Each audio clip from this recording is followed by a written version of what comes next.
আমার একটা বাজে অধ্যায় আমি পার করে এসেছি, এবার বোধহয় আল্লাহ আমার দিকে মুখ তুলে চেয়েছেন। আমরা তো সম্পর্কের মধ্যেই বাঁচি, জন্ম থেকে আমরা কারো না কারো সন্তান, কারো না কারো জীবন সঙ্গিনী এবং বাবা মা হই।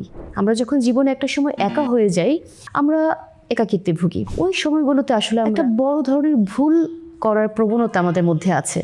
তখন আমরা আসলে কি করি? রিবাউন্ডিং রিলেশনশিপ। পুরনো সম্পর্কের ক্ষত না সারতেই নতুন সম্পর্কে খুব দ্রুত জড়িয়ে পড়া, বলছি রিবাউন্ডিং রিলেশনশিপ নিয়ে। অ্যাব্রাহাম ম্যাসলোর একটা নিড হায়ারার্কি পড়েছিলাম আমরা। সেখানে বলা আছে মানুষের বা হিউম্যান বিংয়ের বেসিক কিছু নিডস আছে যেগুলো পূরণ করলে বা একটার পর একটা পূরণ করার মাধ্যমে মানুষ জীবনের একটা অ্যাকচুয়ালাইজেশনের দিকে যায়। আসলে বেঁচে থাকতে বেসিক কিছু নিডের একটা হায়ারার্কি আমরা ফলো করি। প্রথমটা যেমন ফিজিওলজিক্যাল নিড, তারপরে সেফটি নিডস, তারপর লাভ অ্যান্ড বিলঙ্গিংনেসের নিডস, তারপর সেলফ রেসপেক্ট, দেন অ্যাকচুয়ালাইজেশন বা সেলফ অ্যাকচুয়ালাইজেশনের জায়গাটা। লাভ অ্যান্ড বিলঙ্গিংনেস, এই নিডটার মানে কি? আসলে এই নিডটার মানে হলো আমরা একা থাকতে পারি না, আমাদের সঙ্গী প্রয়োজন হয়, বা আমাদের একটা বিলঙ্গিংনেসের মধ্যে চলতে হয়। আমরা সামাজিক জীব, রাইট? বাট ভাগ্যের নির্মম পরিহাস কিন্তু আসলে সবার জন্য সবার সাথে ফেয়ার হয় না লাইফটা। কখনো কখনো আমাদেরকে জীবন একা করে দিয়ে চলে যায়। তখন আমরা আসলে কি করি? আমরা তো সম্পর্কের মধ্যেই বাঁচি, জন্ম থেকে আমরা কারো না কারো সন্তান, কারো না কারো ভাই বোন, সময় পরিক্রমায় কারো না কারো জীবন সঙ্গিনী এবং বাবা মা হই। আমরা যখন জীবনে একটা সময় একা হয়ে যাই, সঙ্গীর বা পার্টনারশিপ থেকে যখন আমরা ছিটকে সরে যাই বা চলে যাই, পার্টনার যদি আমাদেরকে ছেড়ে চলে যান, সেটা হতে পারে মৃত্যুর মাধ্যমে, সেটা হতে পারে সেপারেশন বা ডিভোর্সের মাধ্যমে, আমরা একাকিত্বে ভুগি বা লোনলিনেস তখন আমাদেরকে সাফার করায়। ওই সময়গুলোতে আসলে আমরা কি করি? একটা বড় ধরনের ভুল করার প্রবণতা আমাদের মধ্যে আছে। পুরনো সম্পর্কের ক্ষত না সারতেই নতুন সম্পর্কে খুব দ্রুত জড়িয়ে পড়া, রিবাউন্ডিং রিলেশনশিপ, বলছি রিবাউন্ডিং রিলেশনশিপ নিয়ে। ছদ্মনাম নীলা আমার একজন ক্লায়েন্ট। খুব বেশি হয়নি, ওর ডিভোর্স হয়েছে, 6 মাস মাত্র হলো ডিভোর্স হয়েছে, এবং খুব ট্রমাটিক একটা বলতে গেলে ফেজের মধ্য দিয়ে এসেছে। ডেফিনেটলি সেপারেশন বা ডিভোর্স সবার জন্যই একটা ট্রমাটিক অধ্যায় বা কালো অধ্যায় জীবনের, তাই না? তো নীলার ভালোবাসার একটা সুন্দর সম্পর্ক ছিল তার হাজব্যান্ডের সাথে। একটা সময় তার এক্সট্রাম্যারিটাল অ্যাফেয়ার ধরা পড়ে তার হাজব্যান্ডের, এবং নীলা সেই সম্পর্ক ছেদ করে নিজের মতো থাকা আরম্ভ করে। একটা পর্যায়ে তার যার পরিণতি হয় বিচ্ছেদ বা ডিভোর্স। একমাত্র মেয়েকে নিয়ে নীলার একার সংসার, সে ভালোই আছে মোটামুটি, তার চাকরি বাকরি নিয়ে, সংসার নিয়ে তার দম ফেলার ফুরসত পর্যন্ত নেই। সো সোশ্যাল মিডিয়াতে সে খুব একটা অ্যাক্টিভও না। সারাদিন পরে ওই হয়তো 1 ঘন্টা একটু ফেসবুক বা ইনস্টাগ্রামে বসে, এই তো। একদিন কি হলো, সে সোশ্যাল মিডিয়াতে তার একটা ফ্রেন্ড রিকোয়েস্ট আসে। সে খুব ক্যাজুয়ালি সে ব্যাপারটাকে র্যান্ডম একটা ব্যাপার মনে করে সে অ্যাকসেপ্ট করে ফেলে। আস্তে আস্তে সেই পুরুষ মানুষটি, যিনি কিনা নীলাকে ফ্রেন্ড রিকোয়েস্ট পাঠিয়েছিলেন, তার সাথে একটু হাই হ্যালো টাইপের সম্পর্ক তৈরি হয়ে যায়।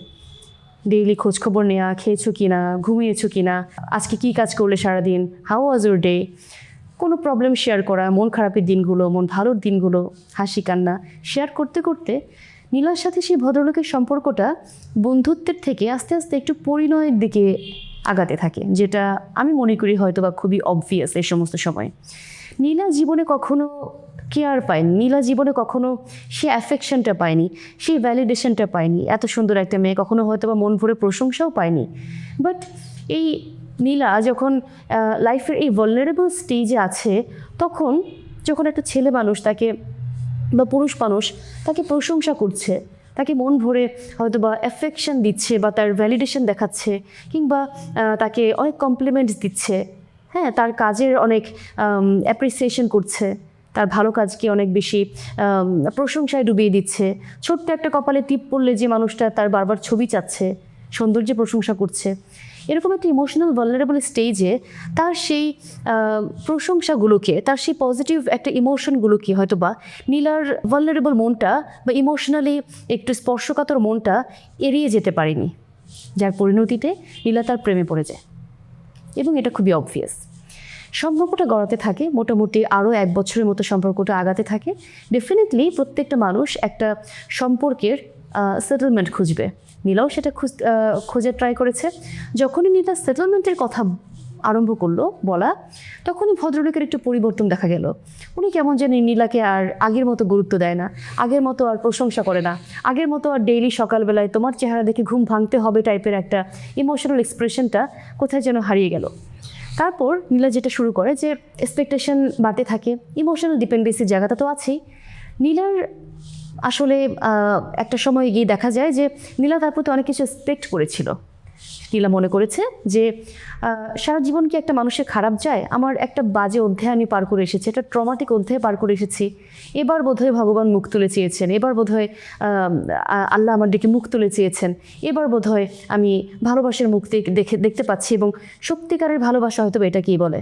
বাট সত্যিকারের ভালোবাসা সেটা তো ছিলই না। যা ছিল তা হলো নীলার জীবনের আরও একটি ঘোরতর কালো অধ্যায়। নীলাকে সেটা সম্পর্কে অবগত ছিল না। কেন ছিল না?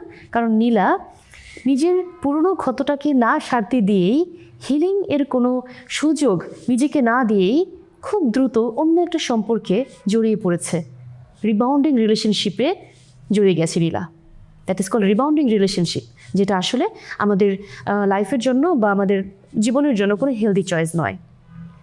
দেখুন, নীলা এখানে যা করছে, ইমোশনালি একটা মানুষ যখন একটা ট্রমাটিক সম্পর্ক থেকে বের হয়ে আসে, সে খুব ভালনারেবল বা স্পর্শকাতর অবস্থায় থাকে। এরকম একটা অবস্থায় তার হিলিংটা যেহেতু প্রপার হয়নি, তার ইমোশনাল ক্ষতটা বা আবেগীয়ভাবে সে যে ক্ষতটা নিয়ে আছে, সেই ক্ষতটার উপরে যে ব্যান্ডেজটা আছে, সেটা কিন্তু পুরোপুরি হিলড না, তাই না? সো এই সময়টাতে আমি মনে করি নিজেদেরকে আমাদের একটা সেলফ রিফ্লেকশনের সুযোগ দেওয়া উচিত। কি হয়েছে, কোথায় ভুলটা ছিল, আমি কোথায় ভুল করেছি, বা আমার আদৌ কোনো কোথাও রিফর্মের সুযোগ আছে কি না, কেন আমার সাথে এই ব্যাপারটা ঘটলো, একটু দুঃখের ভেতর দিয়ে বা দুঃখ বোধটা নিজেকে একটু ফিল করতে দেয়া, অনুভূতির জায়গাটা দিয়ে নিজেকে একটু গো থ্রু করানো। হ্যাঁ, ফেস করা প্রবলেমটা, জাস্ট অ্যাকনলেজিং দ্য ফিলিং যেটা আমার ভিতরে এখন আছে, এই অ্যাকনলেজমেন্টটা খুব প্রয়োজন। এই অ্যাকনলেজমেন্টটা আমাকে হিলিং প্রসেসে এগিয়ে দিবে। বাট আমরা এটা করি না। আমরা যেটা করি, আমাদের খুব তাড়াহুড়ো থাকে, অ্যাট দ্য সেম টাইম আমাদের কোথায় যেন একটা নির্ভরতা থাকে যে একজন মানুষ প্রয়োজন যাকে আমি আমার সারাদিনটা শেয়ার করতে পারি। অবভিয়াসলি আমি সব নীলাদেরকে বলতে চাই, obviously you need a partner, but take your time for healing. রিলেশনশিপের জন্য আপনি এখনও প্রস্তুত নন।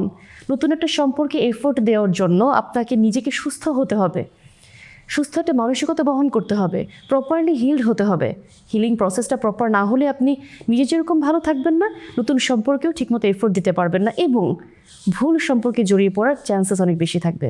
তাই নতুন সম্পর্কে জড়ানোর আগে 100 বার ভাবুন, আপনার হিলিং প্রসেসটা ঠিক আছে তো, ক্ষতটা পুরোপুরি সারিয়ে উঠতে পেরেছেন তো, রিবাউন্ডিং রিলেশনশিপটা কি খুব দ্রুত সময়ের মধ্যে ঘটিয়ে ফেলছেন। একটু সুযোগ দিন নিজেকে, একটু সেলফ রিফ্লেকশন, একটু সময়। ঠিক আছে, আমি মনে করি সুন্দর একটা সম্পর্ক আপনার জন্য অপেক্ষা করছে। শুধুমাত্র নিজেকে একটু সময় দিয়ে জীবনকে সেই সুযোগটা করে দিবেন। ধন্যবাদ।